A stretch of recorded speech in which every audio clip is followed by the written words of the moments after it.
The following program may contain coarse language, violence, nudity, mature subject matter, or scenes which may not be suitable for all viewers. Viewer discretion is advised. All Hit Radio.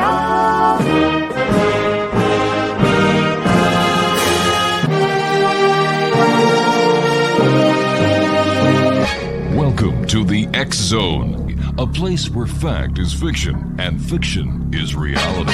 Now, here's your host, Rob McConnell. Hey, good evening once again to one and all. This is the X Zone. I'm Rob McConnell, coming to you from our broadcast center and studios in St. Catharines, Ontario, Canada. If you'd like to send me an email, xzoneradiotv.com, on all social media sites, X Zone Radio TV. And we're coming to you around the world on the Talkstar Radio Network, Mutual Broadcast Network, iHeartRadio, and Channel 54 on Simul TV. My first guest tonight is, he's an experiencer. He supports experiencer. He's an investigator. And his name is Ryan Stacey. He is from the province of Ontario, north of here. And first of all, Ryan, I want to thank you so much for joining us. Thanks for having me. Tell us a little bit about yourself, Ryan. Yeah, so I'm a private investigator. I own and operate a private investigating and private security company in Ontario.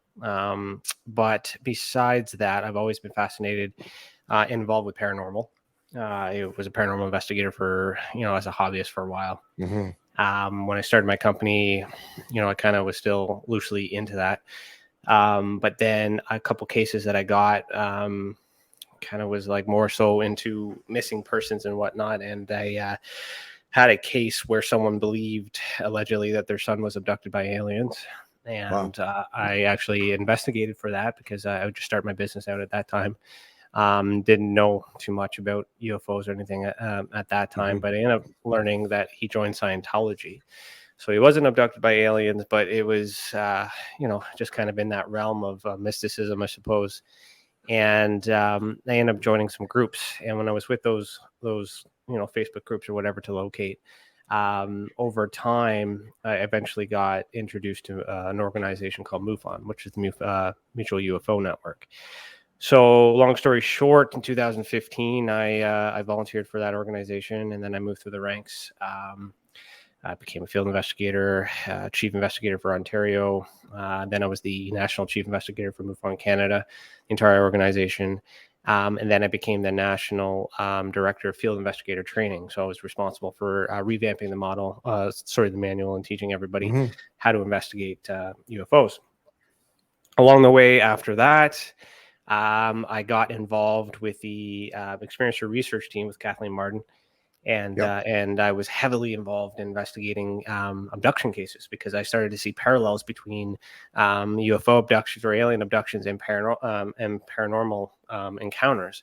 So the shadow figure phenomenon was really interesting to me because there's a lot of parallels in the characteristics. So I started to realize or come up with this theory that it might be connected. I'm not the only one that has that theory, but I mean, like having a way to, I guess, if you drop the labels and start focusing more on the characteristics within each house, I started to understand that perhaps there might be this new title or this subtitle that like these two phenomena have been separated for whatever reason, but might actually be the same. And then I started studying the people and trying to understand how the people are affected by the phenomenon. And through the people, I started learning more about the phenomenon. And then that's how I was able to connect it, consciousness, paranormal, and UFO through the people. And so that's essentially how I got into it. And the reason for that is because it started as a hobby. I'm a very good investigator. I own and operate a company. Investigating is my thing. And this is just a riddle that hasn't been solved. And I think I'm getting pretty good, or pretty far anyways, with my angle. So that's kind of where I'm at. Before we went on air, we were talking briefly, and I asked you about the ultraspectrum classification system. Yeah, so you can find that on our website under the investigation tab, so experiencersupport.org. That classification system is a homage to the Hynek Valet classification system, which was used with MUFON and many other people before in the past, and of course Hynek. It was reviewed by Paul Hynek, which is Hynek's son. And we had a good conversation about that in great deal of length. So for me, the ultra spectrum classification, first of all, ultra spectrum to me is a word that I'm using to explain this place in which this experience is coming from.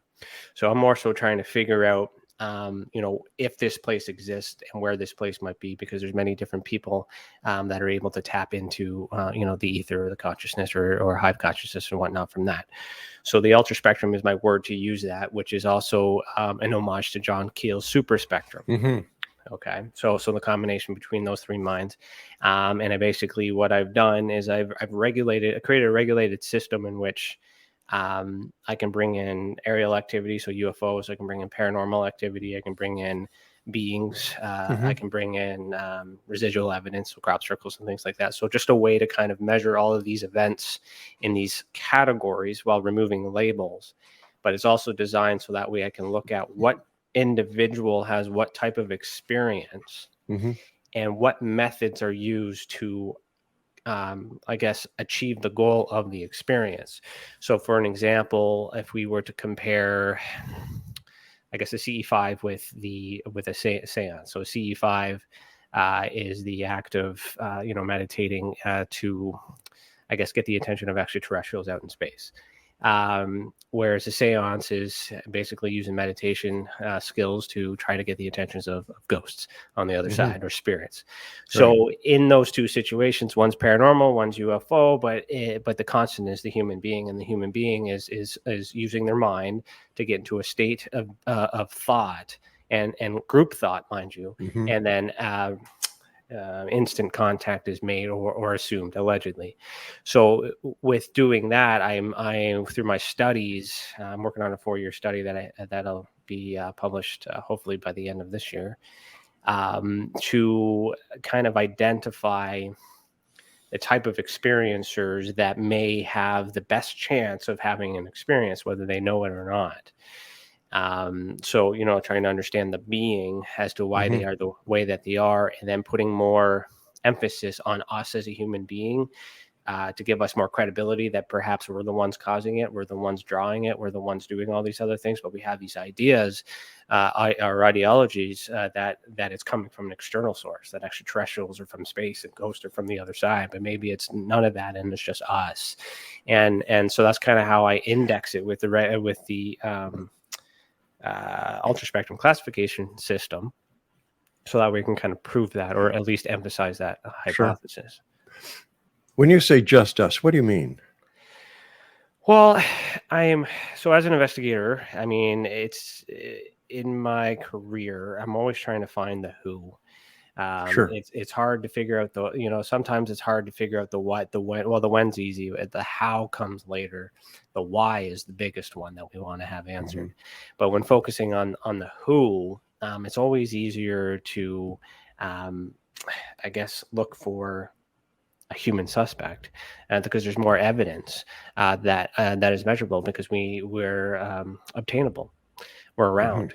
So if we look at so with that philosophy, so kind of where my theory is coming into, where this evidence is kind of grouping up in my samples here, is like, if you were to take a paranormal investigation, if you will, or even a seance, as we talked about before, and they're all thinking this way, and then all of a sudden, like, the candle goes out, or the planchette moves and things like that. So a lot of times everybody thinks that that's the ghost that's doing that. But what if it's a certain type of individuals that share, the same blood type, or the same history, the same something, and they all same belief, whatever, and then that power magnified, and it was actually them that moved it.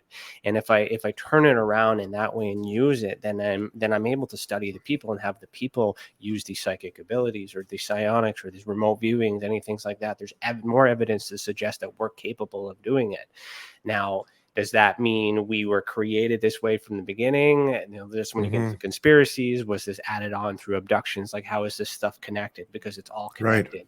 And we're having many different experiences throughout our lives. We call them many different things. We have many different interpretations. But my system, or the way that I'm doing my investigation, is to try to just regulate it or group it into plain categories to try and understand it and then relabel it or re-identify it, because there's too much mud in the waters. And when I do it that way, 9 times out of 10, I end up with a very human, plausible explanation. So the answer may be lying within us instead of somewhere out there. Yeah. So, the saying as above, so below, that saying continues by saying so within and so without. Exactly. So kind of that philosophy. Give us more credit. Maybe we're the super beings, Ryan, stand by. We've got to take our first break. Exo Nation, Ryan, Stacey's our special. I'm sorry, Stacey Ryan, right?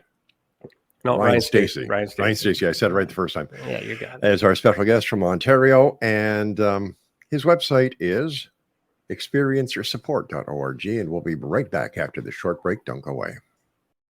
And welcome back, everyone. And the X Zone is sponsored by our good friends at Beautiful Mind Coffee. And for more information on Beautiful Mind Coffee, visit their website at beautifulmindcafe.ca.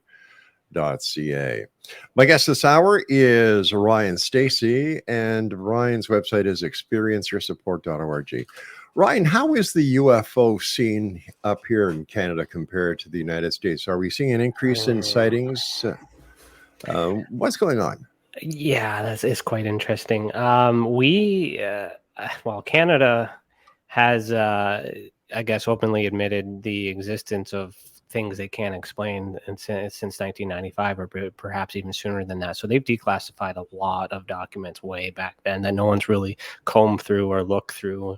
And it's only until recently that a lot of us are paying closer attention to it now, since we're having this interest here in the States. And a lot of people have been doing it for many, many years, of course, and whatnot too. But the shift is more so piggybacking off of that. But the Canadian government does respond to tracks of interest, if you will, that are suspicious in nature, but they don't actually continue. Well, they don't actually complete investigations to the sense, because they have to pass that information off to NORAD in Cheyenne Mountain in the United States. So it's kind of like a handover. So whenever we have things that are suspicious, we from what we understand, we can only investigate so much, and then so that's where it's important that if the United States does provide any information, then we can use that here. But we are quite open. We just Canada minted another coin not too long ago, the Yukon event. So there's like 5 minted coins. So Canada is quite open. There's a landing pad in Alberta. I mean, like there's so many things that. And Shag Harbor, of course. They just had their event last month too.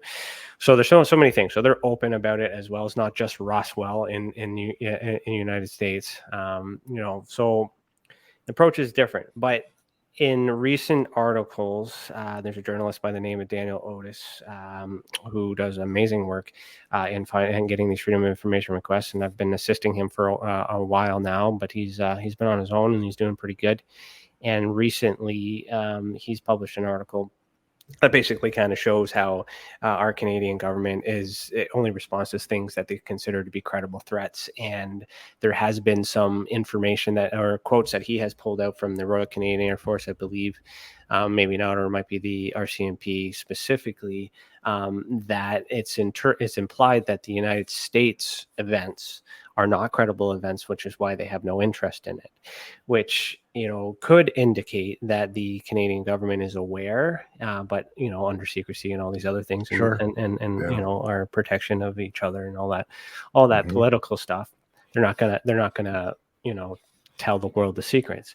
So I kind of get this approach that Canada is aware, but it's not a concern. It's not a threat, because it's Americans' problem, speaking as a Canadian, of course, but I might just be a little biased. Listen, when it comes to the investigation of UFOs that you've done, as your titles in MUFON have told us, in your opinion, are these visitors, are they a threat to the world? I don't think so. I mean, what is a threat? So in my job, I do risk analysis quite a lot. and I have to plan surveillance. I have to plan investigation. Got to plan a lot of things in order to Right. get something secret, or get information and prep for court. So there's a lot of work. There's a lot of effort, and there's a lot of things that can go wrong in doing that. So if these extraterrestrials are here to cause any harm, then they're either not here yet, and something is stopping them from taking over, or it's not the intention, because like it should be very easy for them to invade if that was the intention. Whether or not they exist, or it's a hologram, or a psyop. There's many different theories that you can kind of throw out there as an explanation. But the things that I'm learning with the experiencers, for those who have what we call psychogenic activity, so activity of the mind, there's this ability in which they can use their mind to project and manipulate objects, or send thought and do all these other things, or change their, the way they're feeling and whatnot. But at the same time, we have evidence of the technology being used to invade our own minds.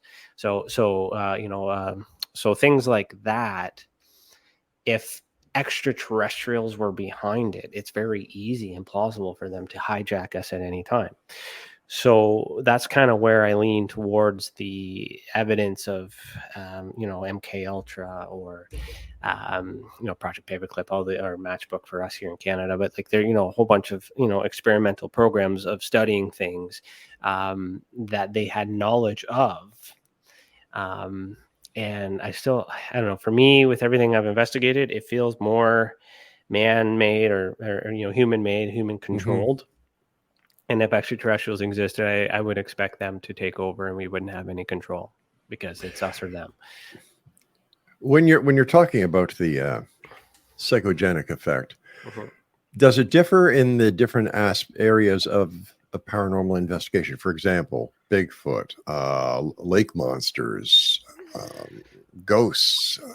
Yeah, I don't think it differs. I think what I'm trying to convey with my research, and I'll have that. Hopefully, I'll be able to explain that in my report once I'm done this 4-year report. Is that it's what if it's the activity is happening in the mind, and if it is, what if it's also real? And so the problem that we've always had with the communities, because I spent a lot of time with paranormal and UFO and consciousness and even flat earth people, I spent a lot of time talking to different people for different beliefs and whatnot, to try to understand what their focus is, what their drive is, what they're trying to solve, what they want really.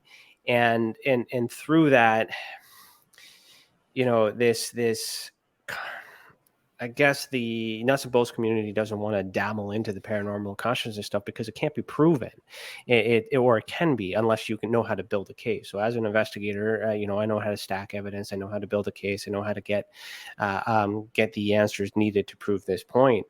And so while I'm building these cases and trying to understand these people and the psychogenics, I started thinking that maybe that group of people that are like, I took a photo and nothing was on it, like that phenomenon, right? Maybe that happened in their mind.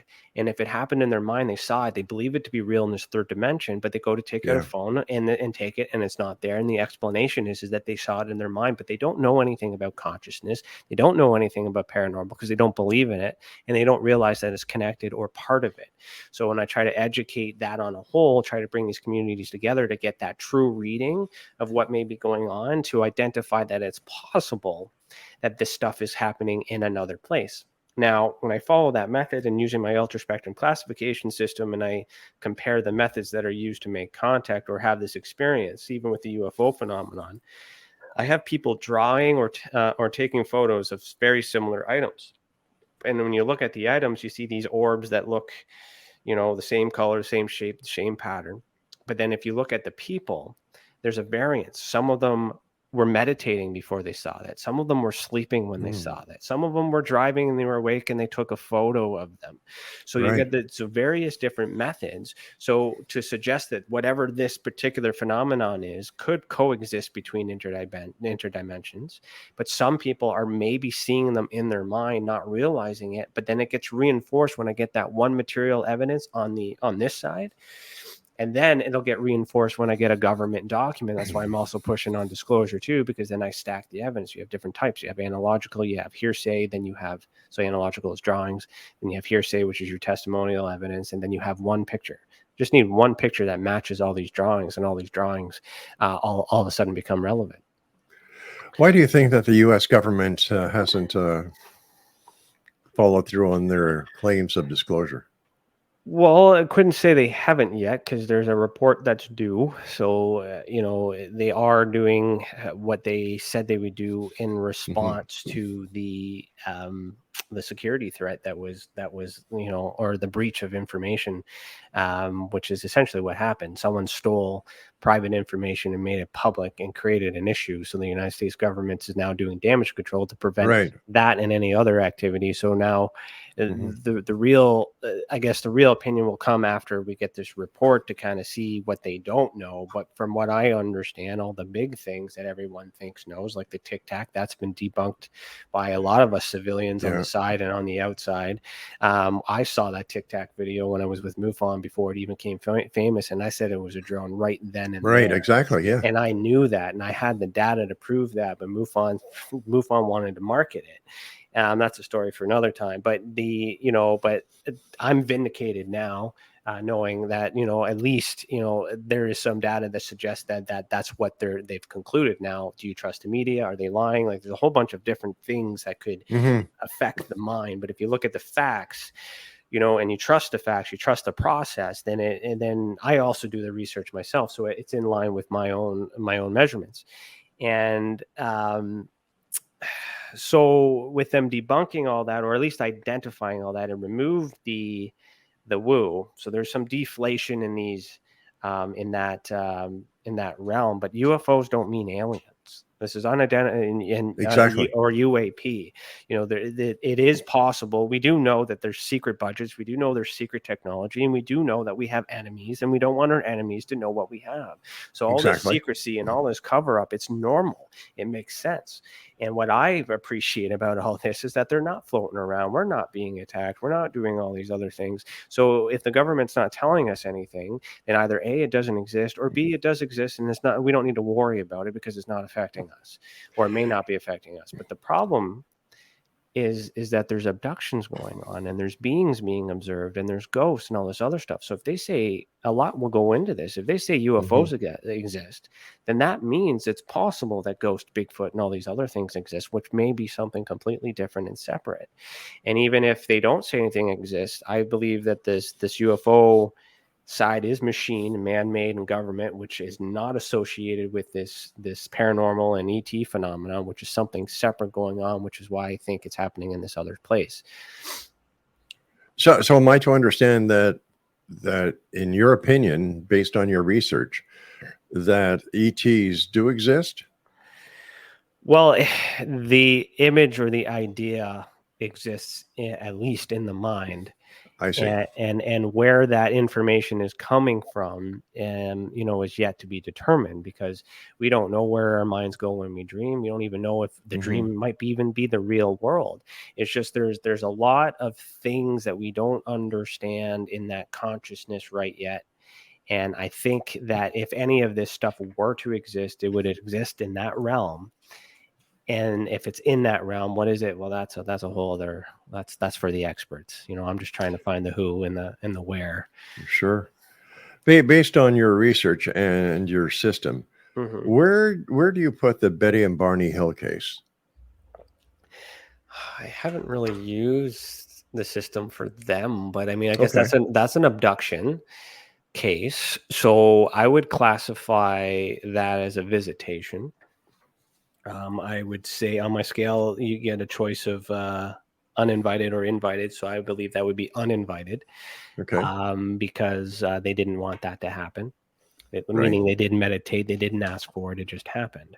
And I guess if you were to look into the memories and the mapping of the and seeing in the mind, then that would be psychogenic, whether it be of the mind. So that'd be and then if there's beings observed, so those are all categories that I have. And then there's aerial activity, and I have this one special category which I call the paranormal hat trick, which would include at least three of those. So some sort of psychic ability, visitation, craft, beings observed, all of it, and then so.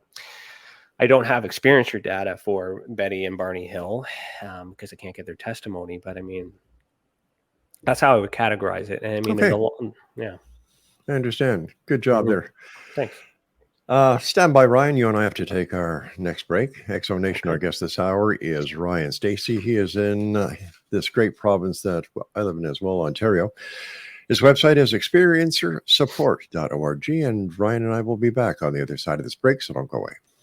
And welcome back, everyone. Ryan Stacey is our special guest. His website is experiencersupport.org. What was it like the first time you did one of your investigations into a UFO sighting as a member of MUFON up here in Canada?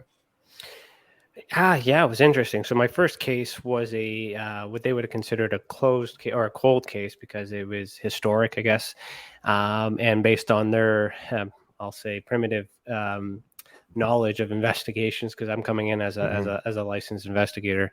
They didn't see any leads or didn't know what leads to find in order to open this case up. So my instructions essentially were to just look at it, provide an opinion, and then close it as is, because there's no way you could get data from 1976 or whatever.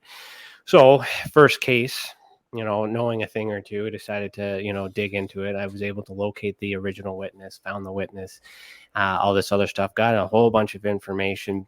I was able to go to the camps, actually Conestoga campground, near Arthur or the Wellington County. So it's here in Ontario. And I met with the campground guy there and all that other stuff. And I ended up filming a whole bunch of stuff besides that. That's beside the point. But I ended up learning that there was abduction going on. There was a landing that had happened. There was paranormal activity and psychogenic activity all in this campground, multiple witnesses, all these other things. So that was my first report that I sent to MUFON as my sample. And that went right to MUFON headquarters. It got published in the MUFON journal, and then I got promoted and all these other things and yada, yada, yada. So my, I guess my first, case was, it was interesting. But I guess my skill set kind of showed, so they were kind of happy about that. But then the problems that started happening is I started solving things or getting very close to high probabilities. And I'm a believer. I believe in this phenomenon. I'm not like a full skeptic, but I mean, I got to find the truth. I got to find the answers. Sure. I get pretty damn close. And so it was getting quite challenging because everything that they had woo on, I was able to, explain. And that's why I'm very biased when I say that I'm almost confident that these machines that we're fighting over in the United States and waiting for are just government problems, not extraterrestrial. It sounds like this park at Conestoga Park in the Wellington County, it sounded like our very own Skinwalker Ranch. Well, it could be if you were to look at it that way, because it had, it had all the things, multiple sightings, multiple history, Wow. check all those boxes and things like that. A lot of people want to go back and do it. They had these crooked trees, which were kind of interesting, but that could have been just the way that the sun was and the way that they grew. Like there's lots of explanations you can provide for anything, but do you have proof? It's theory on top of theory on top of that, and then you get belief, and then what do you do, right? But the facts in that particular case, there were multiple people who have come and gone in that campground over the years that's seen in weird things that can't be explained. And is it the place, or is it the people? Is it the family? And that's how I'm looking at it. I'm not looking out, I'm looking in. I'm like, what's wrong with you? You were the witness. I want to talk to you. Where did you grow up? What did you do? When did you first do your first psychic reading? Like, tell me about your life. And I see these patterns. And that's when I really started to, I think I picked onto this before I made the classification system, because when I get these experiencer cases, they come from different parts of their life. Sometimes it's the most significant. It might be after years they finally decide to say something because they trust the product or whatever they want to do, or it's the one thing that's concerning them, however they find it. And then once we're locked in and we're like, okay, explain all your other experiences, paranormal, and what you have it, and go through Right. it, debunk as much as we can, and then we're left with a couple things that are unknown because the descriptions and the drawings look, not normal, so they have to be in this category until we can find something to compare it to. But then I do a timeline of their experiences, and usually it starts with like contact of some sort or a UFO sighting at a very early age, or some being, shadow figure or something at a young age.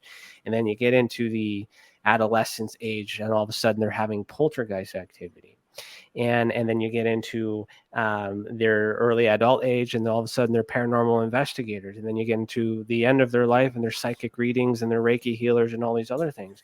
So these are all different elements. This is extraterrestrial, this is UFO, this is paranormal, this is consciousness. But the experiencer registers it all as separate entities, separate things altogether, but doesn't really realize that perhaps contact was made back then, and then this Reiki healer that you are, or tarot card reader, or medium or psychic that you are today, that's evolution. So it's quite possible and that's why I'm banking on the on that theory that we're the beings, we're the aliens. It sounds very plausible. Mm-hmm. As a trained investigator, not only in your professional life, but with MUFON. Mm-hmm.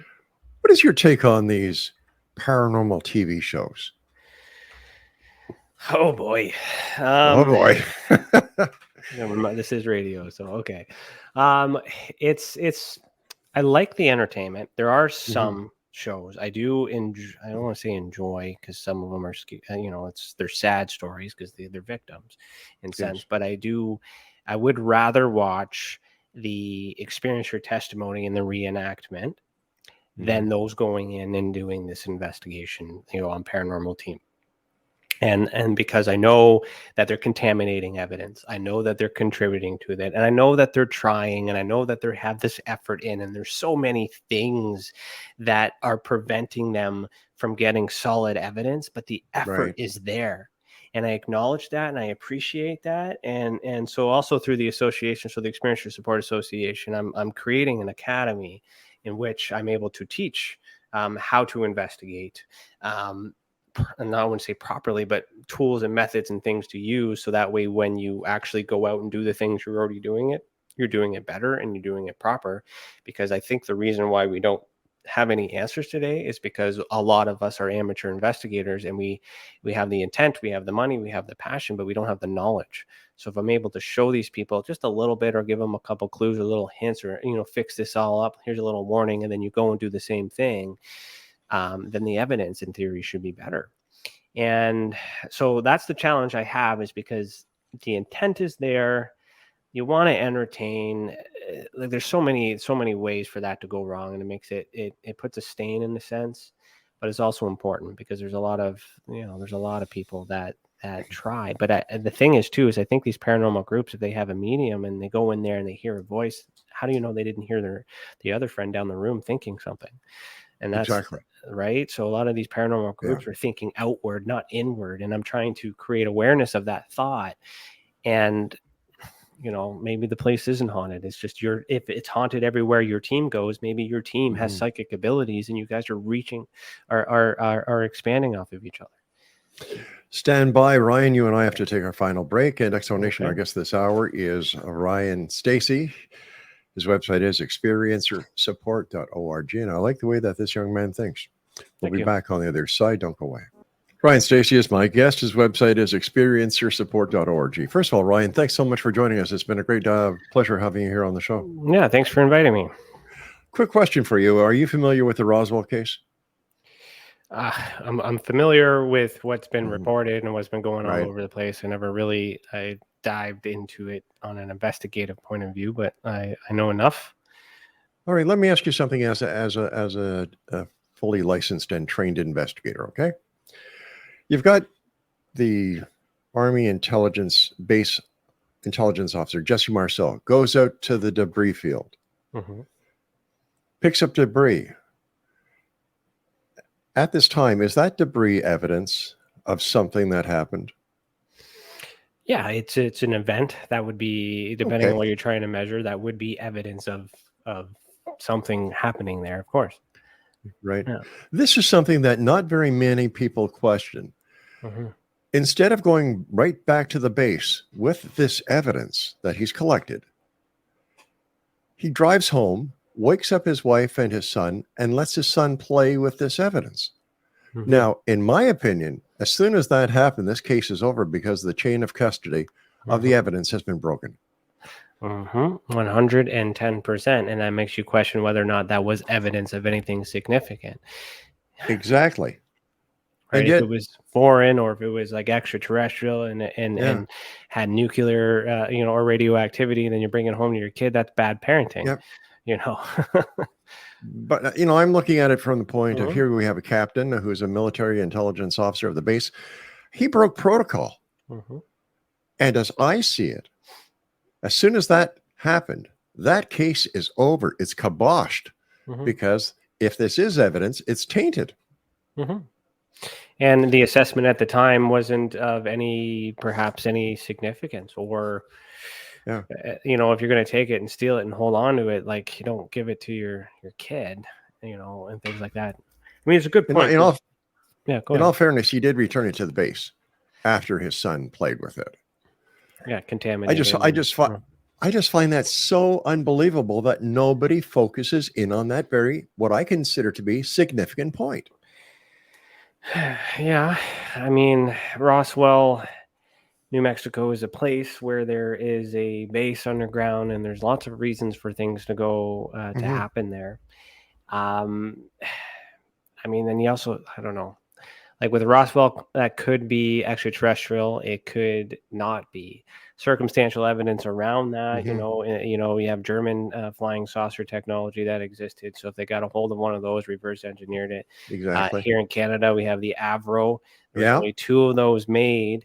And after 2 of those were made, the patent was given to the United States. So that technology could still exist. There's theories out there that crash may have been the Avro testing, and there were actual bodies that were recovered, human beings. But like, who knows? Because if it was a test and it's Cold War, all these other things, these things need to still be under wraps. Yeah. You said something very important before. It was relating to the need to know. Do we as citizens really need to know everything that government is doing? And there are times when I believe that the UFO community is doing more to harm national security by pursuing some of their leads instead of just saying, okay, like, maybe we should just back off and leave it alone. Yeah, there's lack of trust in our governments, which rightfully so, and many other circumstances that would accumulate to that thought. But I mean, that's what I was trying to say. Like, if it's not out here attacking us, then it's contained. So, like, I sleep good at night knowing that someone knows it exists and they're not telling us. We don't need to know. We want to know because we're worried. We just don't want it to be a threat. We don't want to be afraid of it. And that's how I view this phenomenon quite a lot, because when you have visitations, that's break and enter. That's against the law. It is. When you have when you're taken on board a craft, that's abduction. That's also against the law. So there's a lot of criminal activity that takes place, and if it's human beings behind it, then they go to jail. But or I'm dead. But like, we haven't got there yet. But there's a lot of normal stuff to it. We're curious. We don't know our origin story. We don't know where we came from. Many different faiths, many different religions that kind of index on the whole being from somewhere else. But extraterrestrial just means extra land. For all we know, it could be another place here on Earth that we don't know about, the center of the Earth. It could be, outside, like on the other side of Antarctica. Who knows? Like in order for this to exist, we would have to coexist, and they want nothing to do with us, or they exist and it's outside of our grasp and we'll never get to it, or it's a figment of our imagination, and the only way we're all going to know is when we check out.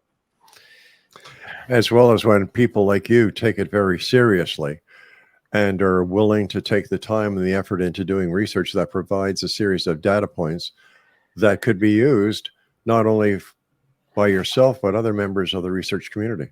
Yeah, I appreciate that. And I take it seriously because it affects the people. There's PTSD, there's Yeah. anxiety, there's depression, there's a lot of, and that's where my security background comes in. Like I have to do a lot of de-escalation and triage and provide supports and resources, which is what the Experiencer Support Association is, which is my website, experiencersupport.org.